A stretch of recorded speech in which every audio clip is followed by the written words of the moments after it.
সম্মানিত মালয়েশিয়ান প্রবাসী ভাই বন্ধুগণ, আসসালামু আলাইকুম। আপনারা ইতিমধ্যে জেনেছেন যে মালয়েশিয়া ইমিগ্রেশন বিভাগ আবারও ঘোষণা দিয়েছেন। আপনারা ৫০০ রিঙ্গিত কম্পাউন্ড জমা দিয়ে নিজ নিজ দেশে ফিরে যেতে পারবেন। ১৯শে মে ২০২৫ থেকে চলবে ৩০শে এপ্রিল ২০২৬ পর্যন্ত। ৫০০ রিঙ্গিত কম্পাউন্ড প্রদান করার পাশাপাশি ২০ রিঙ্গিত স্পেশাল পাসের জন্য বাধ্যতামূলক করা হয়েছে। কম্পাউন্ড প্রদানের ৩টা স্তর আছে।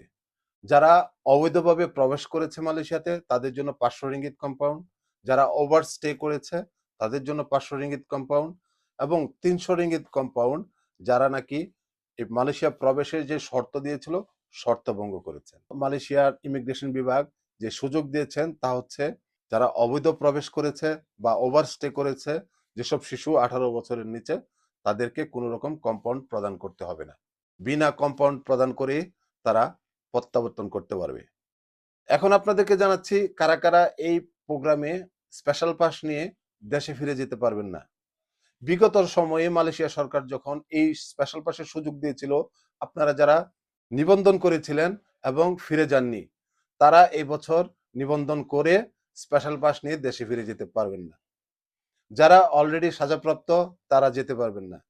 যারা কালো তালিকাভুক্ত মানে ব্ল্যাক লিস্ট, তারা যেতে পারবেন না। যাদেরকে পুলিশ খুঁজছে ওয়ান্টেড, আপনারা যেতে পারবেন না। এবং যারা বিশেষ মর্যাদা সম্পন্ন ব্যক্তি, যেমন মালয়েশিয়ান মেয়ে অন্য দেশের ছেলে বিয়ে করেছে অথবা মালয়েশিয়ান কোনো ছেলে অন্য দেশি মেয়ে বিয়ে করেছে, তারা যদি ওভারস্টে করে থাকে তাদেরকে ইমিগ্রেশনের সাথে যোগাযোগ করে স্পেশাল পাসের সমন্বয় করতে হবে।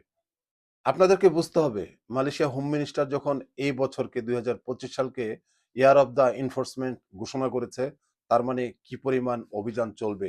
যারা নিচে কমেন্ট করবেন যে মালয়েশিয়ায় বাংলাদেশের উপদেষ্টা সাহেব এসে আমাদের জন্য কি করলেন, আমরা তো আশাবাদী ছিলাম আমাদেরকে, যারা আমাদের ভাই ব্রাদার অবৈধ বসবাস করছে মালয়েশিয়া থেকে, তাদেরকে বৈধতা দেওয়ার একটা ব্যবস্থা করবে। বাট এটা আমাদের দেশের যে উপদেষ্টা, আমাদের উপদেষ্টা কোনো রকম প্রেশার ক্রিয়েট করতে পারবে না। উনি অনুরোধ করতে পারবে, চাইতে পারবে। দেয়া না দেয়া মালয়েশিয়ার গভর্নমেন্টের ইচ্ছা। তো এখানে আপনারা এই জিনিসটাকে বুঝতে হবে।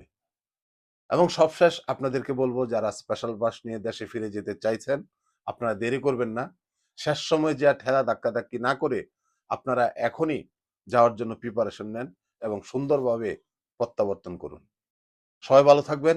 দেখা হবে পরবর্তী কোনো ইনফরমেশন রিলেটেড ভিডিওর সাথে। সে পর্যন্ত আপনারা ভালো থাকবেন। আসসালামু আলাইকুম রহমতুল্লাহি ওয়া বারাকাতুহু।